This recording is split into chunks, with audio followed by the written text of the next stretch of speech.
Selamat datang di channelnya Guru Sejarah. Di sini kita akan sedikit membahas materi-materi yang terdapat dalam pembelajaran di SMA ataupun MA untuk mata pelajaran sejarah Indonesia dan sejarah keminatan. So, check this out and enjoy. Assalamualaikum warahmatullahi wabarakatuh. Kembali lagi kita berjumpa dalam video pembelajaran sejarah Indonesia dan juga sejarah keminatan. Dalam video kali ini kita akan melanjutkan pembahasan kita mengenai awal mula kehidupan manusia di Indonesia, di mana video kali ini akan lebih memfokuskan pembahasannya mengenai asal-usul nenek moyang bangsa Indonesia. Nah, di video kita sebelumnya, kita sudah sedikit membahas mengenai bagaimana proses terbentuknya Kepulauan Indonesia. Nah, ada beberapa faktor yang mempengaruhi. Kita bisa lihat ada tenaga endogen, eksogen, letusan gunung api, dan juga perubahan iklim. Kemudian, dulunya Indonesia itu bukan seperti sekarang, di mana Pulau Jawa, Sumatera, dan Kalimantan dulunya merupakan suatu kesatuan yang dikenal dengan paparan Sunda, sedangkan Sulawesi dan Papua itu bergabung dengan Australia yang lebih dikenal dengan sebutan paparan Sahul. Nah, dalam video kali ini kita akan membahas bagaimana persebaran manusia di Indonesia, sehingga nanti kita bisa menyimpulkan nenek moyang bangsa Indonesia itu dari mana, berasal dari mana, seperti itu. Oke, kita bisa lihat di sini peta persebaran manusia awal. Nah, Homo sapiens atau manusia modern itu diperkirakan muncul kurang lebih sekitar sejak tahun 400.000 sampai 100.000 tahun yang lalu, dan itu tempatnya pertama kali di Afrika. Itu untuk jenis spesies Homo sapiens. Nah, dari Afrika, Homo sapiens ini menyebar ke beberapa wilayah seperti Eropa dan juga Asia, sampai pada akhirnya para Homo sapiens ini sampai ke Indonesia. Nah, terdapat beberapa teori mengenai teori persebaran Homo sapiens ke Indonesia. Nah, kita bisa lihat dari peta. Di sini dibagi menjadi 3 bagian. Ada Homo sapiens, ada Homo neanderthalensis, dan juga ada Homo erectus, di mana persebarannya itu mengarah ke berbagai wilayah yang ada di belahan dunia. Nah, untuk Homo sapiens yang merupakan manusia modern, dan menurut teori evolusi Charles Darwin, Homo sapiens merupakan kelanjutan, atau kita merupakan kelanjutan dari evolusi Homo sapiens, seperti itu. Nah, ada 3 teori yang mengatakan mengenai persebaran manusia awal di Indonesia. Yang pertama ada teori Horn of Africa. Teori tersebut beranggapan atau lebih mengarahkan, teorinya itu memandang bahwa Homo sapiens berasal dari suatu tempat di Afrika sekitar 100.000 sampai 70.000 tahun yang lalu. Salah satu kelompok dari Homo sapiens ini bermigrasi hingga sampai ke Indonesia, dan kemudian nanti melanjutkan perjalanannya hingga sampai ke Australia. Itu menurut teori Out of Africa. Teori yang kedua, teori Out of Taiwan. Padi yang dibudidayakan oleh para petani di daerah Taiwan, penutur bahasa Austronesia, menyebar ke Nusantara. Kemudian lahirlah yang namanya kebudayaan bercocok tanam. Teori yang ketiga adalah teori Out of Yunan. Nah, kita bahas satu-satu dari 3 teori tersebut. Nah, kita bisa lihat peta persebaran manusia purba menurut teori Afrika, yang tadi kita sudah bisa lihat di slide sebelumnya, di mana Homo sapiens yang ditandai merah itu berkembang dari Afrika, kemudian menyebar masuk melalui Eropa, kemudian menyebar lagi dari Eropa ke Asia, Kemudian menyebar lagi ke benua Amerika, ke Australia dan lain sebagainya. Jadi persebaran dari Homo sapiens yang berasal dari Afrika ini cukup jauh perjalanannya, bahkan hampir mengelilingi dunia. Karena kita bisa lihat di peta, hampir sebagian besar wilayah yang ada di belahan dunia ini pernah didatangi oleh Homo sapiens yang berasal dari Afrika. Nah, menurut teori Out of Africa, nenek moyang bangsa Indonesia berasal dari sana. Karena persebaran awalnya itu dari Afrika itu sendiri, yang menyebar ke berbagai wilayah di belahan dunia hingga sampai ke Indonesia. Nah, tadi kalau teori Out of Taiwan itu mengajarkan kepada masyarakat atau nenek moyang bangsa Indonesia mengenai kebudayaan bercocok tanam. Seperti itu. Nah, di sini kita bisa lihat teori yang ketiga, yaitu teori Out of Yunan. Manusia dari Yunan diyakini bermigrasi menyusuri Sungai Mekong yang ada di Tiongkok, kemudian menyebar hingga ke Nusantara. Ada 3 gelombang migrasi manusia dari Yunan ke Indonesia. Yang pertama ada ras Negrito atau suku Negrito.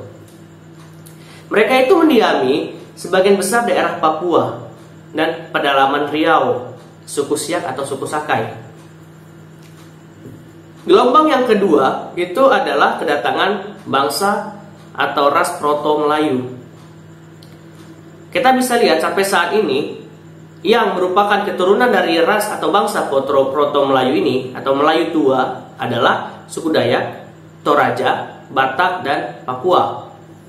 Kemudian migrasi yang ketiga itu adalah Deutero Melayu atau Melayu Muda, di mana keturunan dari Deutero Melayu itu masih ada hingga hari ini, yaitu ada di suku Jawa, Melayu, Minangkabau, dan lain sebagainya. Nah, di sini kita bisa lihat sekilas peta wilayah Yunan, Tiongkok yang diyakini sebagai asal-usul nenek moyang bangsa Indonesia. Nah, kita lihat di sini. Dari Yunan kemudian mereka melakukan ekspedisi ke berbagai wilayah hingga sampai akhirnya mereka mencapai Indonesia. Nah, gelombang migrasi mereka itu terjadi sebanyak 3 kali, seperti yang sudah dibahas sebelumnya. Yang pertama dari ras atau suku Negrito, kemudian dilanjutkan oleh bangsa Proto Melayu, dan kemudian yang ketiga ada bangsa Deutero Melayu. Ketiganya ini berasal dari Yunan yang kemudian menyebar, bermigrasi karena untuk mencari kehidupan yang lebih baik, atau bahkan mungkin mereka beranggapan bahwasannya daerah lain bakal lebih bermanfaat bagi mereka, atau mereka bakal lebih bisa hidup lebih nyaman di daerah yang baru ketimbang di daerah yang sekarang. Makanya mereka melakukan migrasi, perpindahan. Nah, kita bisa lihat di sini. Kita mengambil teori yang ketiga, yaitu teori Out of Yunan, sebagai asal-usul nenek moyang bangsa Indonesia. Nah, kita sepakati bahwasannya kita mengambil kesimpulan sementara. Dalam video kali ini kita mengambil asal-usul nenek moyang bangsa Indonesia itu berasal dari Yunan. Dimana kita bisa lihat di sini. Di sini ada Proto Melayu, Deutero Melayu, dan juga Papua Melanosoid. Hal ini mengarah lebih kepada teori Out of Yunan, seperti itu. Dimana mereka ini bermigrasi tadi dari Yunan dan sampai ke Indonesia, membawa berbagai macam kebudayaan, berbawa berbagai macam pola hidup yang mereka terapkan di Yunan sebelumnya, mereka bawa sampai ke Indonesia. Kalau kita lihat di perkembangan berikutnya, kita nanti mengenal yang namanya kebudayaan Bakson Hwabin. Kemudian ada kebudayaan Dongson. Itu merupakan kebudayaan-kebudayaan yang dibawa oleh bangsa Proto Melayu dan juga bangsa Deutero Melayu ke Indonesia. Seperti itu. Nah, di sini Proto Melayu atau Melayu tua, yang tadi sudah kita sedikit singgung, mereka itu masih ada sampai sekarang keturunannya, yaitu suku Batak, Dayak, Toraja. Proto Melayu membawa peradaban batu. Mereka memiliki ciri-ciri rambut lurus, kulitnya kecoklatan, bermata sipit, kemudian bertempat tinggal di pantai Sumatera Utara, Kalimantan Barat, dan Sulawesi Barat. Kemudian percampuran ras Proto Melayu dan penduduk asli yang ada di Indonesia ini menghasilkan suku Dayak, Batak, Toraja, Alas, dan Gayo. Seperti itu. Nah, jadi di sini ada yang namanya percampuran kebudayaan atau perkawinan silang yang menghasilkan suatu kebudayaan baru. Di mana perkawinan silang ini terjadi antara ras Proto Melayu yang datang dari Yunan ke Indonesia, kemudian bertemu dengan penduduk asli yang ada di Indonesia dan melahirkan kebudayaan baru.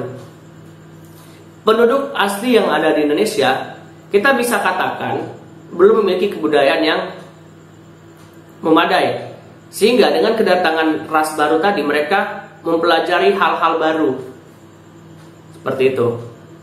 Nah, di sini kita bisa lihat peta persebaran dari Proto Melayu dan Jutro Melayu. Yang merah merupakan peta persebaran dari Proto Melayu, sedangkan yang hitam merupakan peta persebaran dari Jutro Melayu. Nah, peta persebaran Proto Melayu itu terbagi menjadi dua garis, ya. Kita bisa lihat di peta. Mereka masuk melalui Filipina. Yang satu lagi masuk melalui Selat Malaka. Dari Filipina sampai ke Sulawesi, dari Malaka sampai ke Pulau Sumatera, Jawa, dan sekitarnya. Seperti itu. Nah, kita bisa lihat bahwasannya tadi persebaran dari Jutro Melayu dan Proto Melayu hingga bisa sampai ke Indonesia, di mana nantinya mereka itu melahirkan keturunan yang masih ada hingga hari ini. Nah, kemudian di sini ada Jutro Melayu. Ras atau bangsa Jutro Melayu itu membawa peradaban Dongson. Peradaban Jutro Melayu dapat dijumpai di Malaka, Sumatera, Kalimantan, Filipina, Sulawesi, Jawa, dan Nusa Tenggara Timur. Nah, ras Jutro Melayu sulit dibedakan dengan Proto Melayu akibat adanya percampuran ras. Ras Jutro Melayu itu meliputi seluruh penduduk Indonesia kecuali orang-orang Papua atau ras melanosoid. Nah, jadi bisa dikatakan atau bisa disimpulkan bahwasannya hampir sebagian masyarakat Indonesia pada hari ini merupakan keturunan dari bangsa atau ras Jutro Melayu yang terjadi itu akibat adanya percampuran ras, di mana sebelumnya sudah ada yang namanya ras Proto Melayu, kemudian Indonesia juga kedatangan ras Jutro Melayu. Nah, berikutnya ada ras melanosoid yang nantinya melahirkan orang-orang Papua. Seperti itu. Nah, dari persebaran atau kedatangan dari ras melanosoid ini itu hanya meliputi daerah Papua. Jadi ras melanosoid mungkin akan sangat sulit untuk dijumpai di wilayah-wilayah Indonesia lainnya, seperti di Pulau Sumatera, Jawa, Kalimantan, dan lain sebagainya. Karena persebarannya itu hanya terjadi di daerah Papua saja. Seperti itu. Nah, ketiga ras ini itu nanti yang membentuk atau yang membangun peradaban di Indonesia, sehingga mereka ini dijadikan sebagai nenek moyang bangsa Indonesia. Karena bisa dikatakan mereka lah yang mengembangkan Nusantara pada waktu itu.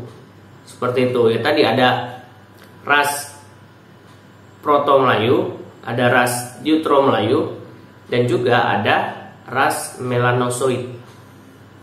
Nah, ras Melanosoid ini itu tersebar di lautan Pasifik, Papua Barat, Ambon, Maluku Utara, dan Nusa Tenggara Timur. Jadi persebaran dari ras Melanosoid itu hanya sekitaran itu saja.